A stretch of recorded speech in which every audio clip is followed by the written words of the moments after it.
The stories of countless lives lost and ruined by this insidious epidemic. Tonight, we'll take you to the front lines. A Dallas man facing charges after taking a sledgehammer to a dozen police cars. It's the issue that is breaking the country apart. Amazingly, it's got nothing to do with politics. Listen to this. Laurel. Okay, what did you hear? Laurel? Or did you hear Yanny? I hear Laurel. Ricky? I hear Laurel. Laurel. My mom says Yanny. My dad says Yuri. I don't know what he's talking about. Some hear one, some hear the other. It's driving people nuts. Texans are proud. Austinites are a special kind of proud. I'm not sure there is any city in America where the people who live there are as proud of their city as they are in Austin. And there you have it. There you have it. What do you think of that? I like a good sports You like fight. a good fight? I like hockey fights better. Hockey fights are good too. Yeah. Makes it worth it, right? Exactly. What is wrong with you? The action. Oprah Winfrey could make a run for president. You get a pardon. You get a pardon.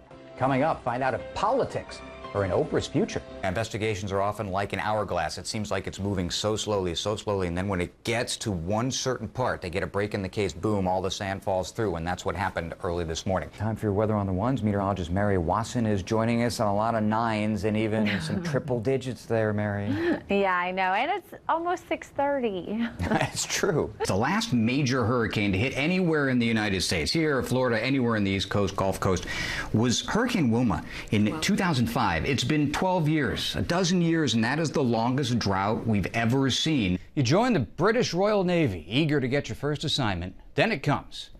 Report immediately to Boaty McBoatface. A Comal County judge says God told him to interrupt jury deliberations in a sex trafficking case to push for a not guilty verdict. Mary, this super terrific, crazy blue blood moon thing. I actually went out to look at it. Of course, I couldn't see anything. I know, I You were did sleeping. too. I was sleeping. That was the last explosion we saw. The very first explosion was all the way back on March 2nd. That was in Northeast Austin on Haverford Drive. That is where we find our Rena Diamante, who is going back there to the scene where this all began. And Rena, not only was it the first explosion, but that was the first of 2 deaths we've had in these bombings. That is the truck that I believe is the very first, or certainly maybe the most important, because it has on it the World Series trophy, along with shortstop Carlos Correa, number 1 there you see, and with his hands up there to the right, you see number 4, that is George Springer, the World Series MVP. So it looks like we could actually have a shutdown, Samantha Joe. What will happen if we do?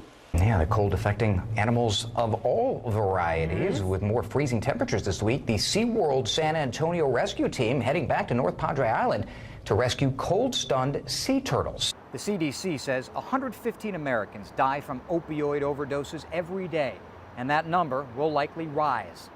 It's not an unwinnable war, but as you've just seen, it's one that takes an entire community to wage. Controversy, rippling like the flag. Around the flag, an NFL quarterback makes a gesture,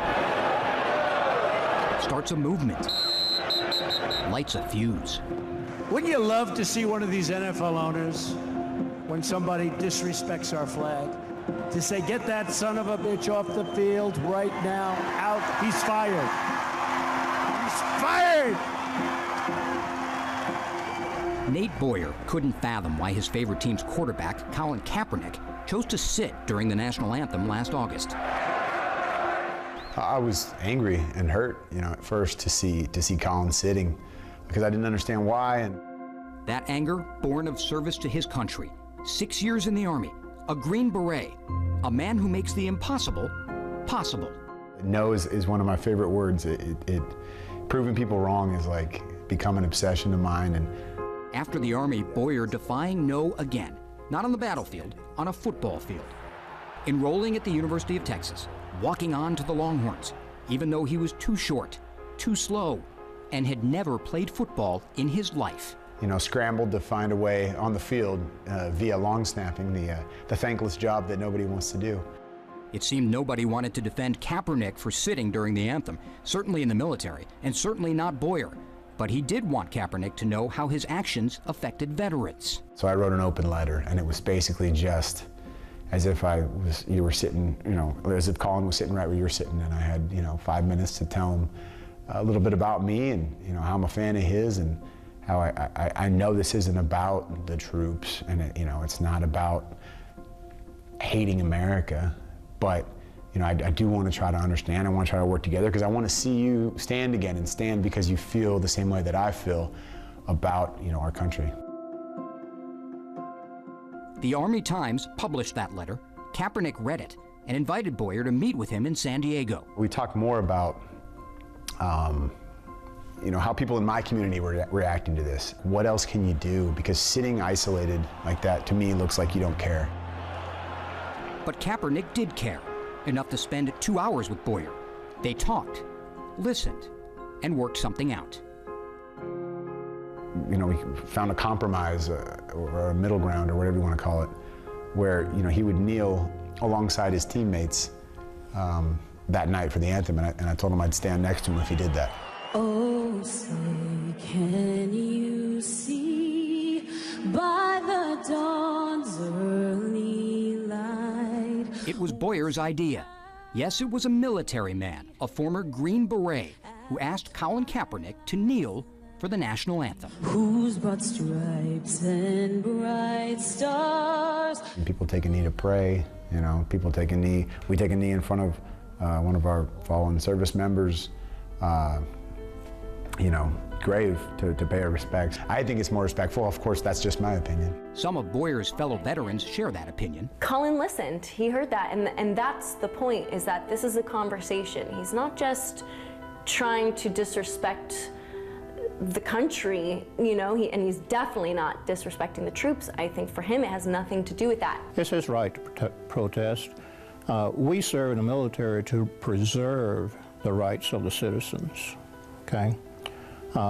And we serve in the military to protect the Constitution of the United States. But for other veterans, especially combat vets, United States Marine Corps Infantry. 8 years, Marine Corps. Recon Marine, 1998. In the United States Navy as a Navy SEAL. kneeling for the anthem, that they won't stand for.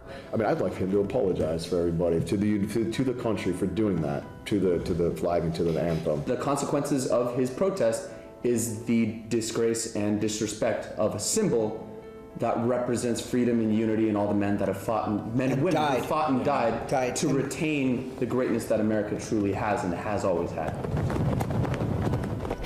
The downside of that is a lot of people look at me and blame me for these protests now.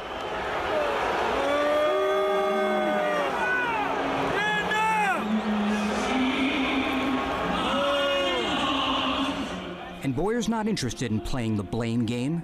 He says it's not a game at all. I've had so many people say, pick a side. You have to take a side. Like, no, this isn't something to win or lose, you know. We gotta do better.